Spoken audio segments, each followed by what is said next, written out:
Warning: some contents may be disturbing. Viewer discretion is advised.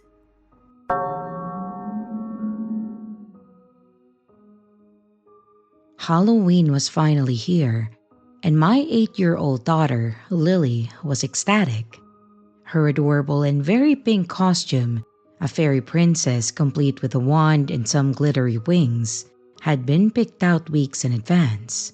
She was twirling around in front of the mirror, and she was giggling so much that it was filling the room.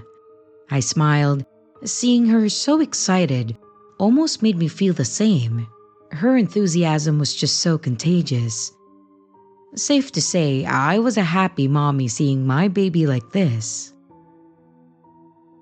As the sun dipped below the horizon, the neighborhood began to come alive with the sounds of excited children and the glow of jack-o'-lanterns flickering on porches. I took my daughter's hand, and then we stepped out into the October evening. We joined the hordes of trick-or-treaters making their rounds. We saw some familiar faces, Lily saw her friends, and I saw their parents with their kids too. We exchanged smiles, but we didn't really stay to chat. The first few houses were a blur of laughter and candy collecting. Lily was in her element. She was greeting each homeowner with a bright, "Trick or treat!" She held out her bag. I stayed close. I was keeping a watchful eye on the crowds around us. We then reached the end of the street, when I noticed something odd. It was a man standing across the road, partially hidden in the shadows. He wore a blue mechanic's jumpsuit and a William Shatner mask to obscure his face. At first, I thought he was another parent, but something about the way he stood, almost too still, made me pause. I didn't see any children particularly near him, and his focus was on us. While feeling uncomfortable, I just brushed off the feeling, telling myself that it was nothing. So we just continued on moving from house to house, Lily growing more and more excited with each treat because her bag was getting more full by the minute. But as we walked, I just couldn't shake the feeling of being watched. I glanced back periodically, and each time I caught a glimpse of the Michael Myers cosplayer just far enough away to see coincidental, yet too close for comfort. My heart began to pound a little harder in my chest. I held my daughter's hand a bit tighter.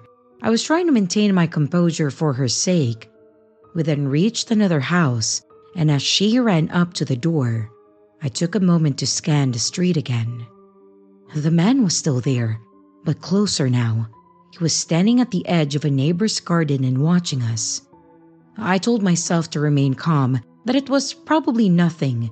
Maybe he was just taking a shortcut home, or maybe waiting for someone. Maybe he just got too into character and was pulling some kind of weird prank. I wasn't sure, but my instinct screamed at me that he wasn't someone me and my daughter want to be around. There was an unsettling chill that crept up my spine, and I decided that it was time for us to head back. I gently guided Lily away from the next house, telling her that we had collected enough candy for the night. She pouted at first, but she eventually agreed. She was satisfied with her haul. As we turned to leave, I looked back one last time, and the man was slowly walking in our direction, keeping his distance, but unmistakably following us. My heart raced as we made our way quickly down the street. I was trying to appear casual for my daughter's sake. The noise of Halloween festivities buzzed around us, but it all blurred into the background as my focus narrowed on getting us home safely. And thankfully, we reached our house soon enough. I ushered Lily inside and I locked the door behind us as casually as I could. There was a wave of relief washing over me when the door clicked shut. I peeked through the curtains, expecting to see the man pass by, and I had my phone in hand. I was ready to call the police, but he was nowhere in sight.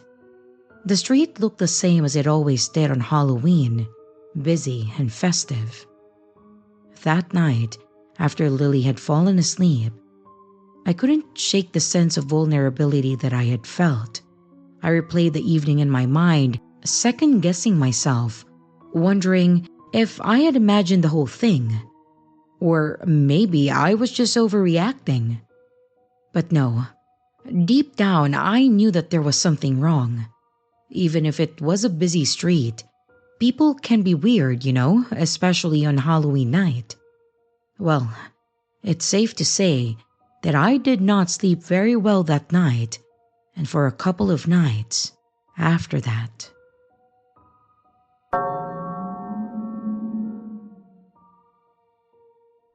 Back in high school, my buddy Jake and I considered ourselves goths and were super edgy. One Halloween night, we were bored and decided to do something spare of the moment. Jake had an old Ouija board, so we decided to go to the old cemetery and try it out. We'd heard the cemetery was haunted, but we didn't really believe in all that spooky stuff. We met up at dusk, sneaking through the graveyard gates. The air was chilly and the moon cast eerie shadows. A perfect setting for a Halloween adventure. We placed the Ouija board on a flat tombstone. Jake was excited, grinning like a fool. We put our fingers on the planchette, and I asked, "Is there anyone here who would like to communicate with us?" To our shock, the planchette started to shakily move. It moved to yes. We figured the other was pranking, but we both swore we weren't. If there's really someone with us, please give us a sign. The planchette started to move again. It spelled out H-E-L-L-O. And then a small pebble audibly clattered off a nearby tombstone. That sent shivers down our spines. Jake then asked, "Who are you? Could you tell us your name?" The planchette spelled out S-A-M-U-E-L.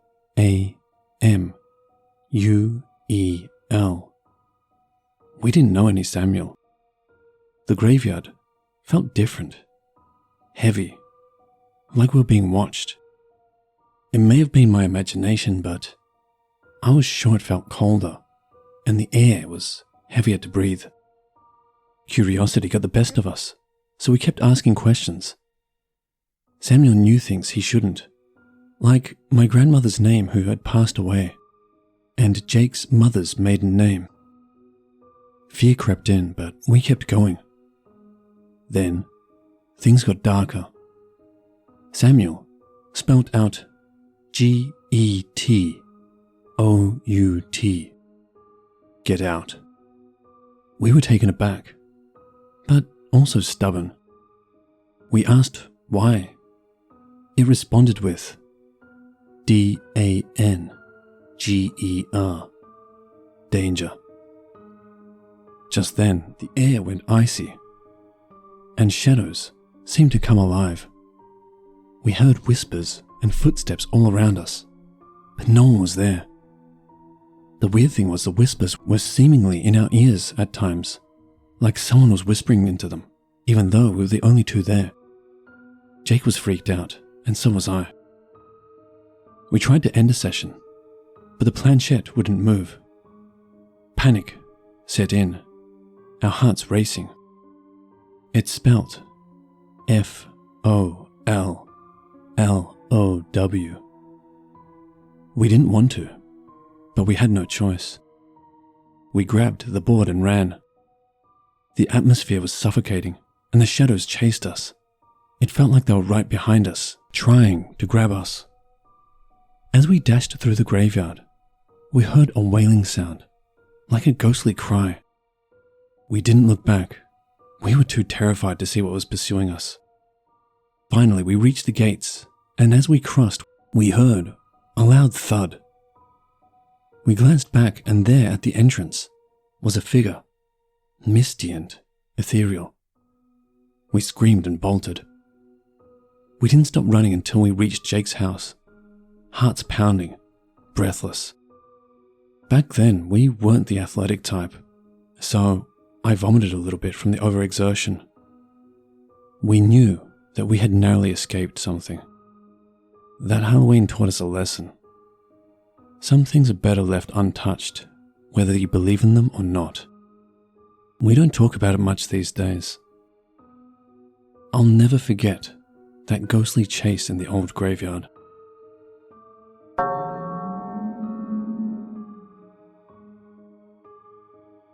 I'm a police officer from Idaho. One story that stands out to me the most would have to be Halloween night 2001. This particular experience nearly made me leave the force due to the strangeness of this whole ordeal. It starts off on a regular patrol.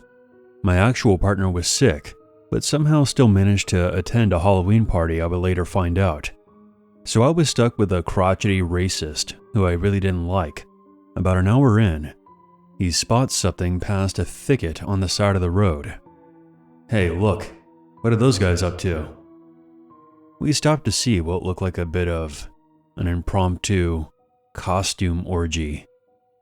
This kind of thing was normal for Halloween around here, sadly. It was more often than not drunk partygoers being controlled by their hormones. There were two men dressed as Mickey Mouse, and there was someone else who was hard to see, but they appeared to be dressed as a deer. Normally, when I see something like this, I let them have the privacy and finish up before chasing them off or arresting them, depending on the location. This time was disconcerting though. They weren't holding this person down, but from what I could see, they were unresponsive. So we strolled up and tapped on a tree to get their attention.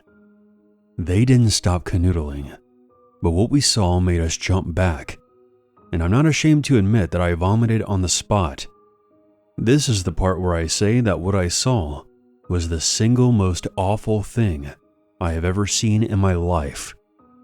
It wasn't somebody in a deer costume. It was a half-butchered doe with its insides strewn about, and they were taking turns with it. And the only thing that they were wearing was the Mickey Mouse masks.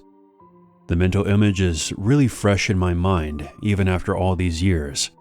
This was just so inhumanly awful that I can't adequately describe it. We were completely frozen for about a minute until my temp partner, I refuse to refer to him as my partner, took out his gun and began yelling at them. The two men didn't pay any attention to us and just kept at it, covered from the waist down in blood and what appeared to be some solid matter. My brain finally kicks in, and I tell the temp to lower his gun, and we step forward and detain the two men. We radio HQ and take the two men back to the station. They don't say a damn word the entire way back, but one of them kept chuckling. They tested positive for meth, no surprise there, and were both very incoherent even after they came down. I didn't look into it much, but they both were apparently run-of-the-mill laborers who had gone missing a month prior. So that is one of the more gruesome things I've ever seen on patrol, certainly the most visually disturbing anyway. So yeah, happy Halloween.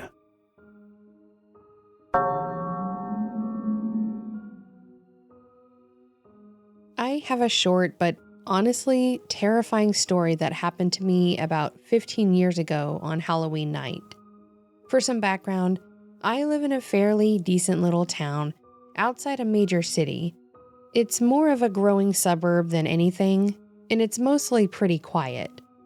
At the time of this story, I was 28 and my son was just turning 8, so he was at that age where he still needed my help with a lot of things, but he was wanting to be more independent. So I was doing my best to not smother him, but was still doing what I could to make sure he was doing things right and didn't need help. I raised him myself without his father, so it was tough, but it's part of being a parent. On this particular Halloween, he wanted to go trick-or-treating, and I, of course, was going to go with him, but he also didn't want me hovering over him.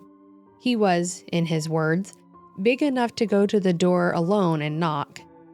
It was also rather cold and wet that year, so he and I made a compromise. I would drive the car to each road, and direct him which houses to go to, and would watch him from the car, and he would get to do it all himself unless he physically needed help. I would drive him to each street, and we would do this until he got tired or it got too late. For most of the night, things went pretty smoothly. He was pretty happy to be walking between the houses on his own. I was happy that I was able to watch him and not upset him. He would go to the houses, say trick or treat, and if they would ask where his parents were, he would tell them his mom was watching him from the car because he didn't need help. Most of the older people would laugh at his comments. Some of the younger ones, I think, had an issue with it, but we were both happy, so whatever. Every time he would get in the car, he would show me his bag and what they gave him, and would tell me that he was having a lot of fun, so it was a great night. However, on one street, things went from really fun to actually quite horrifying. We had pulled up on the street, and everything looked normal. A few of the houses were dark and there weren't many trick-or-treaters, but I figured that was more because of the time than anything. It was getting late. There were a few houses with their lights on, so I told him to go to the 3 houses and come back to the car, and we would make a game plan from there. He said okay, hopped out of the car, and started to the first house. As soon as I watched him go to the first house and then make his way to the second, I felt something cold hit the side of my head. I started to look over toward whatever it was, but it clicked pretty fast.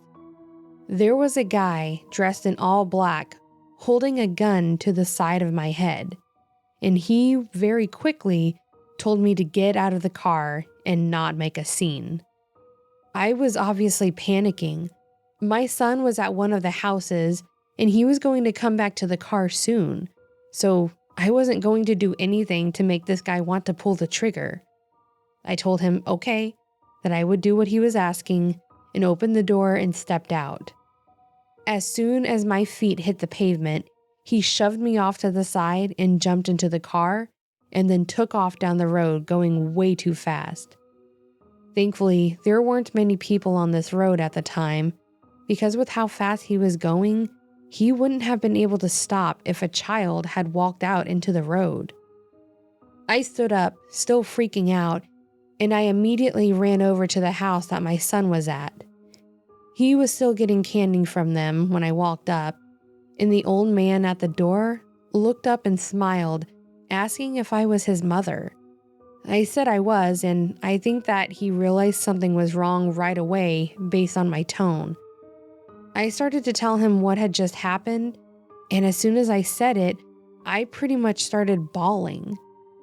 He told me to come inside, so the 2 of us stepped in, and he said that he would call the police.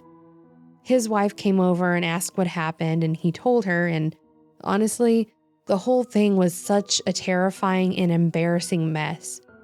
Here I was with my 8-year-old son in some random old couple's house, crying my eyes out because some rando had just carjacked me. Of course, my brain was sifting through those anxious thoughts about how it would have gone if my son was in the car at the time, how it would have traumatized him and all that. They called the cops, and the old lady got some water for myself and my son, and we sat there while she held a pretty nice conversation with him. She actually gave him the rest of the candy, and they shut off their light, and then she showed him how to crochet or knit, I don't really remember. He was entertained and thankfully didn't really understand the whole situation beyond something bad happened. When the cops got there, I gave them all the information I had on the guy. I didn't really see his face, but I saw the logo on his jacket, and I gave them all the information on my car. After they left, the old man said that he would take the 2 of us home. Thankfully, I had a spare key hidden in the front yard, so I could at least get into the house. The whole time I was apologizing to the man for the inconvenience, and he just told me that he was happy to help and sorry that the whole thing happened. After we got home, my son wanted to stay up and watch scary movies, and as much as I wanted to tell him no because it was late, I just said screw it and let him enjoy the night. I ended up falling asleep on the couch while he was watching some creepy movie, and the next morning, I woke up, he was passed out on the floor with candy wrappers everywhere. I ended up calling him out of school the next day and called out of work so we could just hang out together at the house, since I knew he wasn't going to be up to going to school, and I wasn't in the right mindset to go to work. To wrap this up, they did find my car after a few days, but they never found the guy. The car was abandoned on the side of the highway after he had blown a tire, and one of the wheels was pretty messed up. But thankfully, there wasn't any damage that couldn't be repaired. It was expensive, sure, but thankfully, my parents were able to help me. I can't imagine how stressful it would have been if they couldn't have. When he got a bit older, I did finally explain to him what happened, mostly because I've always tried to be open with him. He didn't really remember that night, so at least I know he wasn't traumatized by the whole thing. For me, however, that was the most terrifying Halloween I had ever had, and it's probably the scariest thing to happen to me personally. We did go trick-or-treating for a couple of years after that, but we stuck to our block. So, to everyone out there, stay diligent and make sure that you don't let anyone sneak up on you like I did. Halloween is supposed to be a fun night, so make sure you're staying safe out there so everyone can enjoy the holidays' festivities.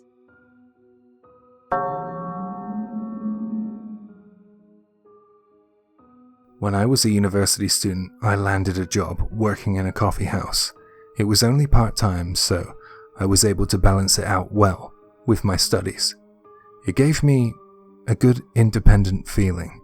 It felt good knowing that I was supporting myself and gaining some experience. This coffee house, a cozy little place nestled in a quiet neighborhood, attracted a mix of students, professionals, and regular customers. I enjoyed the hustle and bustle of the cafe, and to my complete surprise, I actually loved the aspect of customer service. I enjoyed getting the chance to interact with a variety of people. From the start, I was determined to work hard and make an impact. I made it a point to greet every customer with a warm smile, hoping to brighten their day, even if just a little. This small gesture seemed to resonate with many of our patrons, who appreciated my friendly approach. My efforts didn't go unnoticed either. The full-time staff and my fellow part-time employees often complimented me, saying, "God, you're always so cheerful." These words of encouragement boosted my confidence and made each day and each shift seem to fly by. Among the coffee house's patrons was a regular customer who stood out to me. He came in almost every day, usually at the same time, and ordered the same thing. My colleagues often joked, "He's definitely here to see you, A." I'm using A as a placeholder for my name, which I laughed off initially. But I couldn't help but notice that his gaze often lingered for longer that was comfortable. Sometimes it's natural to catch eyes with someone, but it was happening more than normal. It was beginning to seem like he was staring at me. Over a short period of time, I figured out that he was timing his visits to coincide with my shifts, making sure to sit where he had a clear view of the counter where I was working. Despite these observations, I chose to remain professional and continued to treat him like any other customer. I really didn't know what other options I had. One day, while I was busy behind the counter, this regular customer approached me and handed me a small piece of paper. It looked like it had been torn out of a notebook. Taken aback but not wanting to make a scene, I accepted the note and slipped it into my pocket, thinking I would take a look at it later. When I finally had a moment to myself, I unfolded the scrap piece of paper and I was shocked to see that, written on it, was an address and a phone number. The casualness of this note contrasted sharply with the seriousness of this new situation for me. It was unsettling to say the least. Thinking back on it now, knowing what I know, I think stomach churning would be a more accurate turn of phrase to describe the situation as. I was shocked. I couldn't think of a thing to say about it, so I decided to pretend that nothing had happened. I didn't acknowledge the note, hoping that by not reacting, I would discourage any further advances. However, about a week later, the same regular customer returned, once again, handing me a note. As he was a customer, I kind of felt obliged to take it. Once again, I pocketed the note until I had a private moment to check it.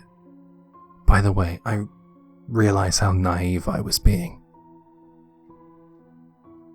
This time my hands shook as I unfurled the note. I gasped when I found my own address and apartment number scrawled on it. Beneath the address was a message asking, "If you don't want to come to my place, then maybe I should come and meet you here." I had never shared my address with anyone outside of my trusted friends and family, making this intrusion feel deeply personal and invasive. The realization that he had somehow obtained this information really frightened me. Nevertheless, I convinced myself that if I just ignored him, then he might just give up and leave me alone. I didn't want to escalate the situation by reacting overtly. I was 19 years old and this guy was 35? I wasn't interested at all, even if I looked at him objectively. I just thought that he would get it, get that I wasn't interested in him and move on. But just 2 days later, he returned, this time with an envelope. Inside there was a photograph of me, taken without my knowledge or consent outside my apartment building. On the back, a chilling message read, "I'll come to your house tomorrow, so please wait for me." The situation had escalated from unsettling to outright terrifying.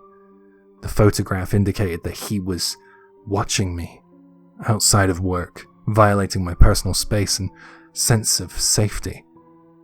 Feeling deeply disturbed and unsafe, I threw away the photo immediately. I realized that this was not something that I could handle alone, and decided to ask for help. I confided in a close friend, explaining everything in detail, and I ended up staying over at their place for a while, just to avoid being alone.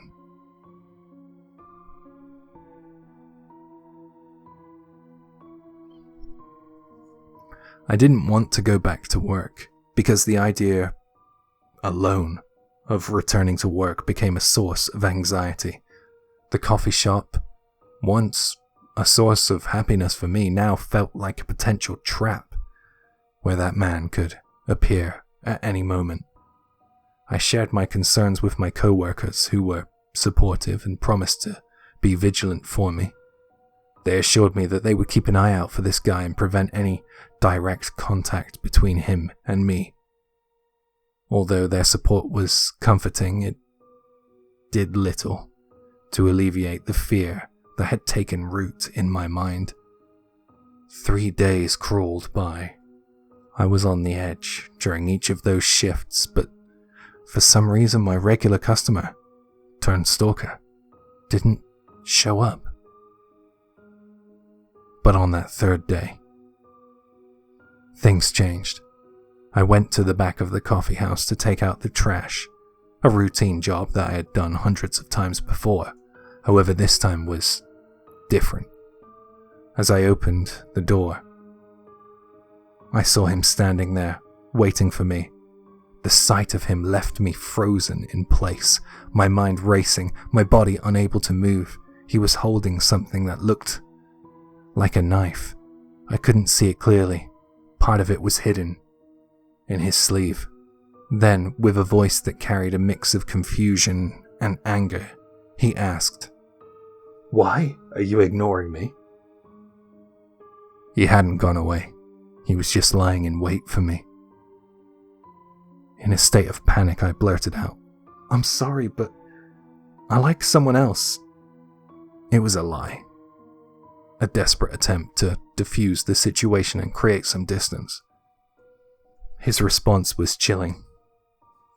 "Then break up with him and be with me. I promise I'll take good care of you," he said.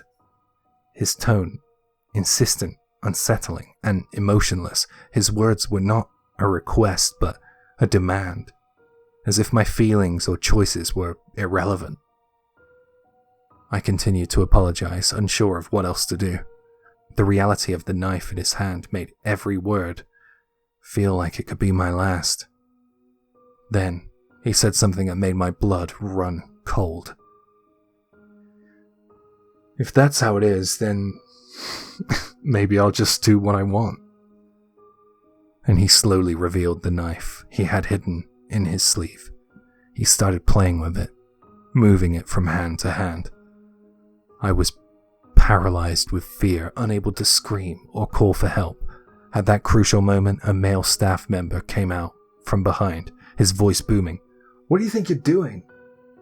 My regular customer, startled and possibly realizing the presence of a potential witness, ran, and he ran off fast. The staff member quickly called the police, and I gave a detailed account of the events from the notes to the photograph, right up until the knife. The police took the situation seriously and assured me that they would look into the matter and try to locate the man. The incident had shaken me to my core, feeling unsafe and unable to continue working at a place that I had once felt secure. I made the difficult decision to quit my job. I moved to a new neighborhood and changed my phone number, trying to erase any trace that could lead him back to me. The entire ordeal left me with some deep-rooted trauma. The aspects of my first job, the customer service and being in the public, are now things that gives me anxiety. The thought of interacting with strangers, I'm sorry to say, especially men, filled me with dread, and even being in public spaces nowadays stresses me out. It's taken a long time, many years, and a lot of support to start overcoming my fear of men. And while I now live a relatively normal life, I can't really say that I've fully recovered. This experience has left a dark mark on my psyche whenever I hear the news about a violent stalker or a crime similar. A shiver runs down my spine thinking of how things could have turned out for me. The memory of this serves as a stark reminder of the dangers that can lurk in seemingly mundane interactions and the importance of taking threats seriously, no matter how innocuous they may initially seem.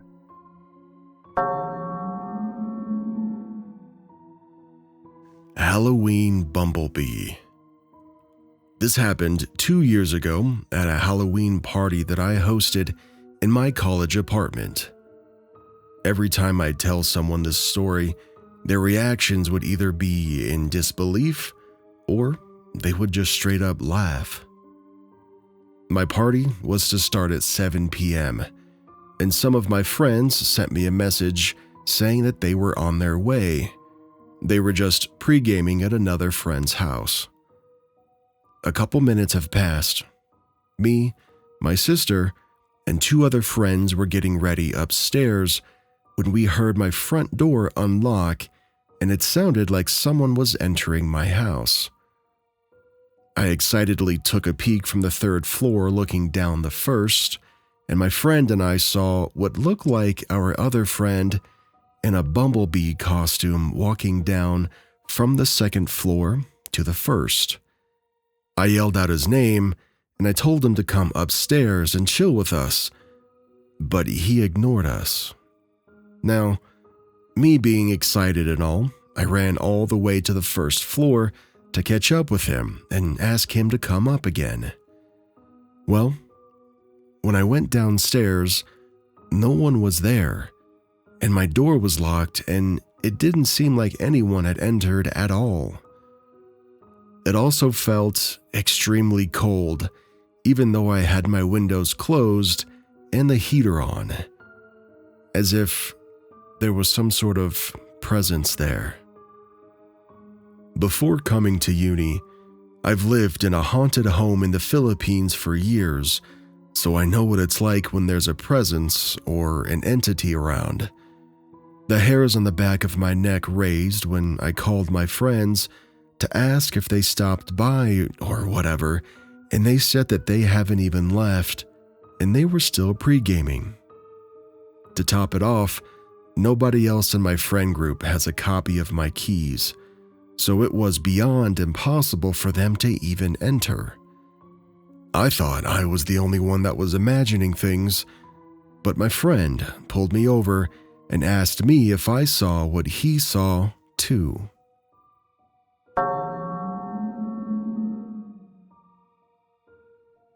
August Ghost. Hi. Not sure what this story should be classified as, but I left some options. I've always gotten depressed during autumn. Not sure if it is a vitamin D deficiency issue, because of the reduced sunlight or what. I can't sleep at night, and nothing works to keep me awake, like there is always something draining me. This spirit hasn't always been with me. She only started appearing 2 years after I moved into my apartment. Before you ask, no, I didn't do any spells, summonings, or use an Ouija board. From what I know, nothing I did caused this. There is something in my house that gets active during autumn, and I'm not sure why. It could be because of Samhain, or Halloween happens around then, so whatever it is becomes active. I've never heard of a ghost only showing up during a month. When it starts, I feel a person watching me from doorways, and when the doors are closed, I can still feel someone standing there, waiting for it to open. So it makes changing rooms difficult, and I feel extremely trapped when it does. You know that feeling when you can't leave a room? It gets worse over time. I start getting nightmares that won't stop or leave me alone. Then it turns into night terrors where you're awake but you can't move. I see an old woman standing in the doorway, watching me. And I know I must have fallen asleep somehow, because I wake up the next morning feeling exhausted. The next night she always gets closer to me, just to the end of my bed and waits for me. Gradually, it ends up to where she is standing over me, and I can see every single wrinkle on her face. Her skin is green, her hair a mess of grey, and she wears a long Victorian-style dress. Every tooth she has is sharp, and she has this smile that is far too big. She barely looks human. The longer it happens, the more my allergies get worse, and I always come down with some type of illness, usually a stomach flu, or another one where I struggle to keep food down. Whoever this ghost woman is, eventually, she'll be sitting at the end of the bed watching me, and I'm unable to move, call out for help, or do anything to stop her. If I manage to whisper for her to go away, she laughs at me and stays where she is. I know what will happen next because it happens every single year. She will climb up my body and sit on my chest, and I struggle to breathe. I feel short of breath and usually end up gasping. I don't know whether I passed out because I'm so scared or what, but I wake up the next morning, gasping and looking around at my empty room, but she isn't there. The end of autumn doesn't bring me a sense of peace because the hauntings become worse. The old woman becomes increasingly powerful and aggressive toward me. She will dig her nails into my skin, her face now close with mine, and as soon as the season changes, she disappears. My health at this time is always low, and I get sicker during the winter time, but at least I don't have to deal with her. I've never been able to find out the source of how or why. I live in an apartment building that was a big fancy house hundreds of years ago, so maybe she is a homeowner who is angry at me. But why just me and not the other residents of the place? Before people offer these suggestions, I've cleansed the house, I've put up protective symbols, I've prayed, I've asked the priests and witches to come in and cleanse the house. It has never gotten any better, or thankfully, worse after each one tried. I've done everything I can to try to keep whatever it is away. I don't know what she wants, or why she comes back every year. I'm worried that one day it will scare me so much that it will actually kill me. And I think that's what it wants. I think I'll end up moving to see if that helps. I don't know what I'll do if it ends up following me to the new place, because after that, I'm out of options, and I just have to accept whatever comes.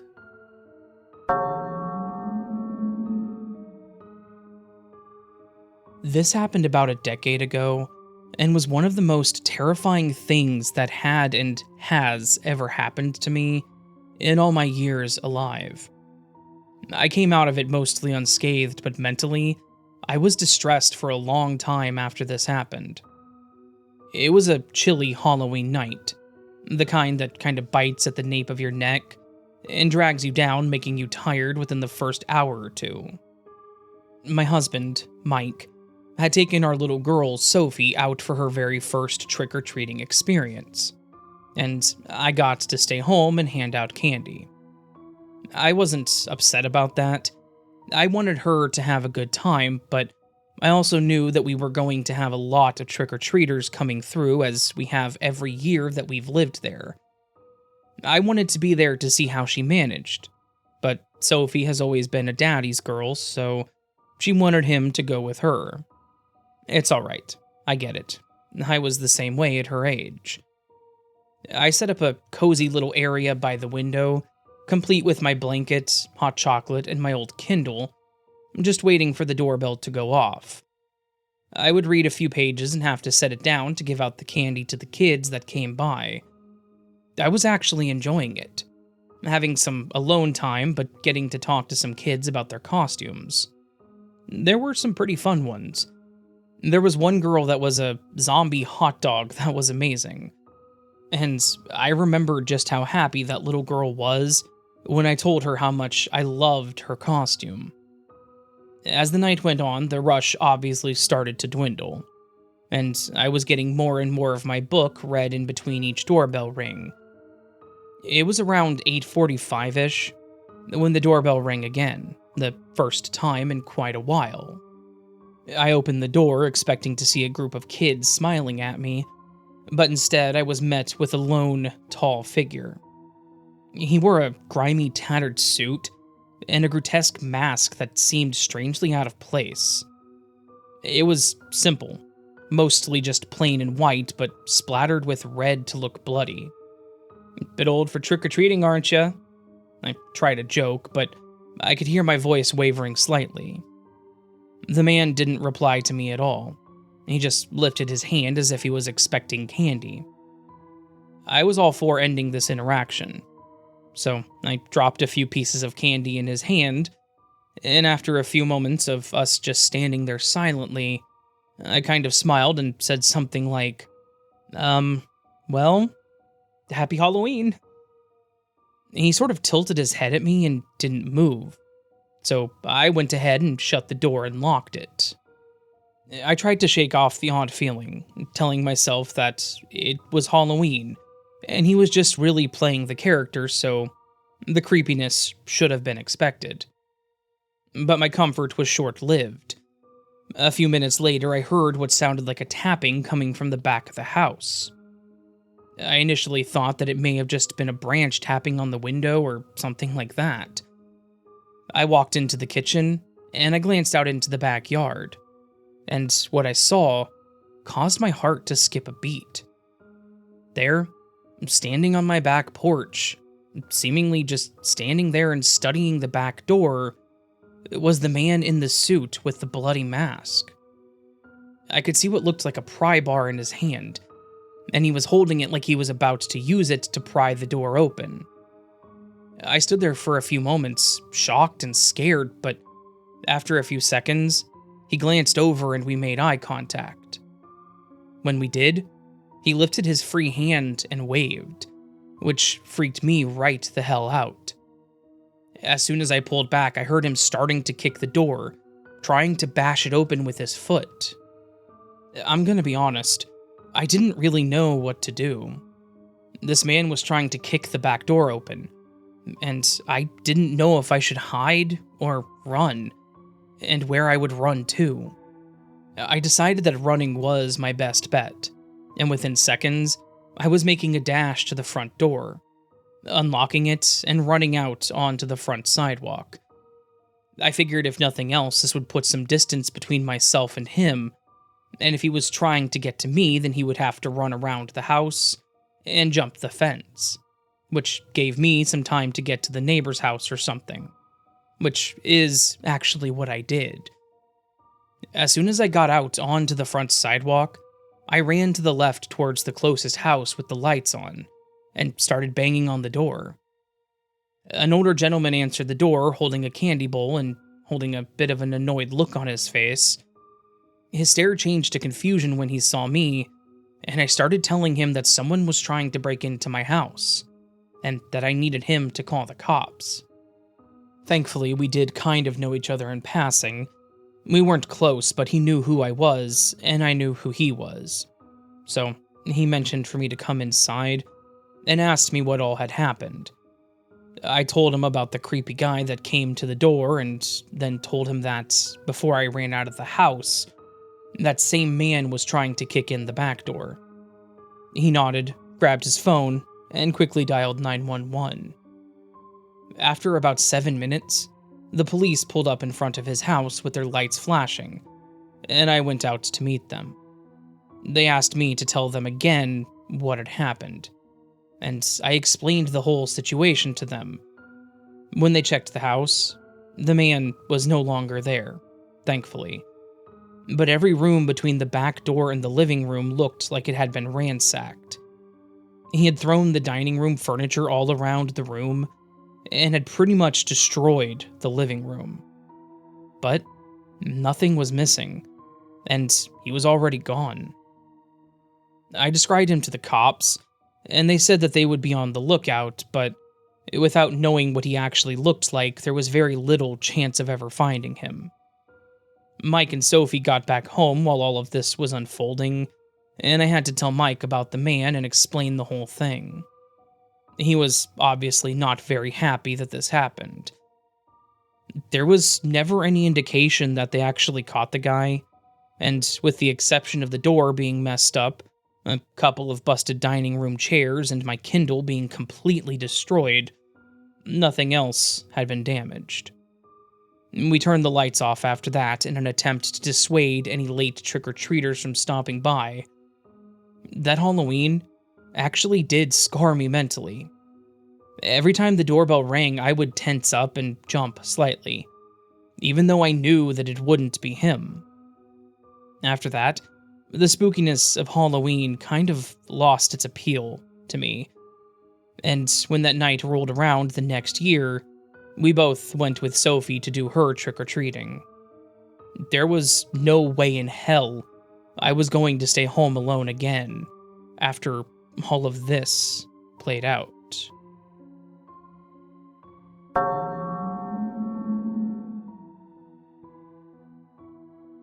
I received the invitation in the form of a letter. Weirdly formal, but my friends were the type to take Halloween very seriously. I didn't have much time to get a costume ready, so I put on my old Myers mask from last year's party and called it a day. The location was at my friend Mike's house. He wasn't usually the one to host, but he was always willing to go all out on his costume. So, when I was greeted at the door by a man with a bandage-wrapped face that had a deep gash in his neck, I wasn't surprised. Welcome. The voice didn't sound like Mike, but I wouldn't be surprised if he was using a voice changer. Like I said, he was always willing to go all out. Hey dude, your costume's sick. How'd you get that gash to look so real? Mike didn't answer and simply retreated back into the house. I admired his dedication. Inside, the costumes only seemed to get more impressive. A man with his head stuck in a guillotine, a girl with a knife sticking through her neck, a monster costume so realistic it even smelled like a wild animal. I tried to look around and find anyone I could recognize, but I was having trouble. Maybe it was Jean in the monster costume? My WYA group text didn't seem to get any notice. The front door burst open. In comes two Jason Voorhees mask-clad figures, holding a third person by his arms and legs. The man seemed to be unconscious. I make my way to get a closer look at the commotion, only to immediately feel a shiver run down my spine. The unconscious man was Mike. I began to panic, but then remember that this is exactly the type of shit Mike would pull. Abducted at his own Halloween party? Who thinks of this stuff?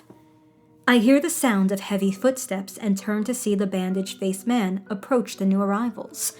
He silently signals for them to place him on the table in the kitchen, which I just noticed was equipped with bindings for both hands and feet. The masked man set Mike down and binds him to the table. The bandaged man then takes a cup of red punch and throws it on Mike's face. Mike awoke with a gasp, his eyes wide like a dog who just heard their first firework. I could hear him try to yell, but it was quickly muffled by the bandaged man stuffing a rag in his mouth. "Thank you, Mike. Your sacrifice will be remembered." The bandaged man snapped his fingers, and the possible Gene Monster costumed figure approached the table. I'd seen Mike pull off a lot of crazy shit for Halloween, but this was on another level. Mike shook his bindings as the monster approached, only ceasing when the monster stuck its arm deep into Mike's chest. The sounds were so realistic, I could have sworn I heard Mike's bones snap. The monster then yanked its arm out, holding what could only be Mike's heart, or a prop. The blood looked so real. The monster then opened its gaping maw and devoured Mike's heart prop in one bite. The crowd clapped and cheered as if it were a movie and the credits had just started rolling. The party then returned to normal, everyone walking past the now heartless corpse of Mike, like it was a well-made Halloween decoration. And maybe that's all it was? As I said, Mike was never afraid to go all out. But would he really stage his own death? I wasn't sure, but considering I couldn't find any of my other friends, I wasn't too inclined to ask anyone. I shortly left after the whole ordeal. My departure didn't seem to be noticed by anyone, though I did see the bandaged man, who I was positive wasn't Mike, stare in my direction as I opened the front door. I didn't look back as I closed the door behind me. The next day, after sleeping for what felt like too long, I finally got a reply from Jean. "What party are you talking about, man? Mike's been gone a few days. I tried going to his house a couple days ago, but there was nothing. Casey said Mike was dropping by his house today to pick up some props, but he hasn't texted me back in hours." The text hit me like a killer's axe to an unsuspecting head, but my horror was interrupted by the ring of the doorbell. Checking the peephole, I saw nothing, but upon opening the door, I noticed the crimson-red envelope laying on the welcome mat. "You're invited to Casey's Halloween bash."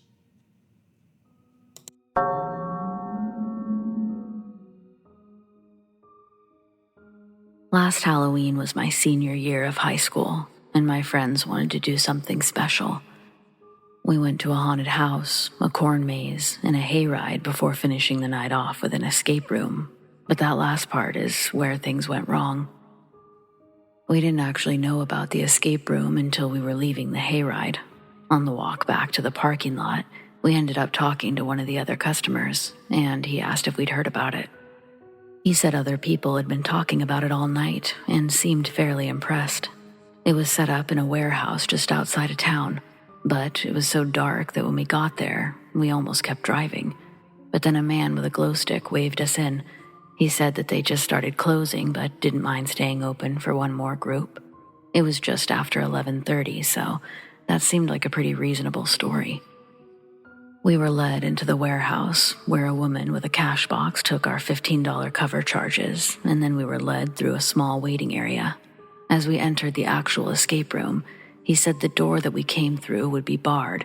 To get out, we had to find the key that would open the door on the opposite side.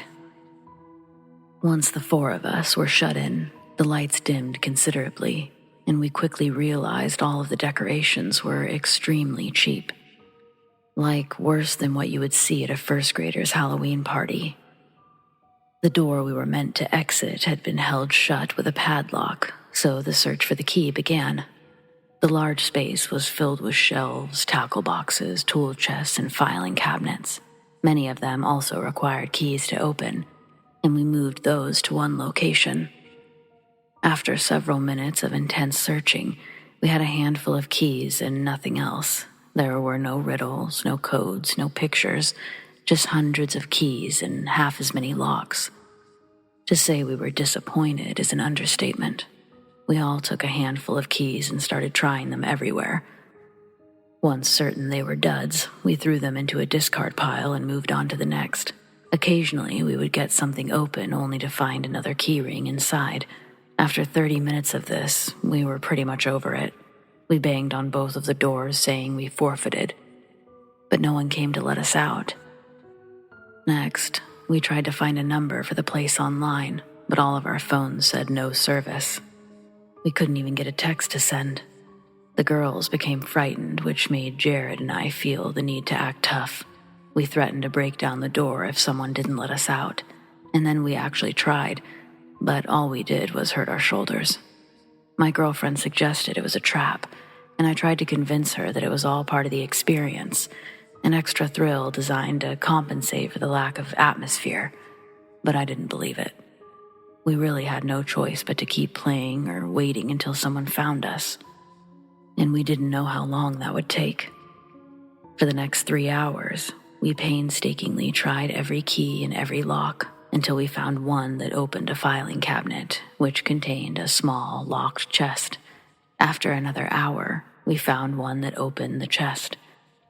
Inside was a wooden puzzle box. I'd seen a few on YouTube and knew how they worked, but we were long out of patience by that point. A quick shake told us there was definitely something inside that sounded like a key, and that's all I needed to know. I threw the cheap box onto the ground and stomped it into splinters. A single red object lay among the remnants, our key to freedom. My hands shook as I placed it into the door's padlock and felt the satisfying click of its release. We yanked it open to almost total darkness outside. The only light source came from the stars shining through the warehouse's high windows. We had to use our flashlights to find our way back to the front and outside. The girls didn't want to come at first. They thought that people were waiting to attack in the darkness, but I didn't understand why they would have waited so long if that was the goal. I had a different paranoia in mind, and I was anxious to prove myself wrong. Unfortunately, my theory turned out to be correct. 3 of us had phones to provide extra light, so we made it to the parking lot without wasting too much extra time. But our car, along with the girls' purses, my laptop, Jared's wallet, and a fair amount of other stuff, was gone. That's about the time all of our phones began blowing up with missed calls and texts, all except for Liv, who had left her phone charging in the car. We called the police and then our families.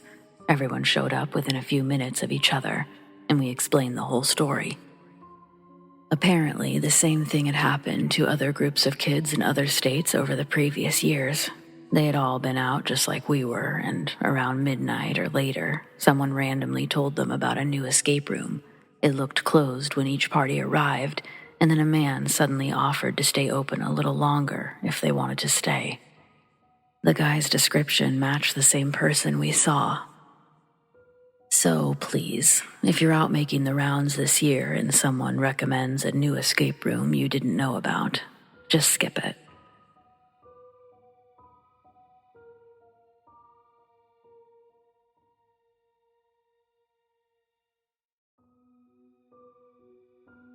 And here's the riddle for this video.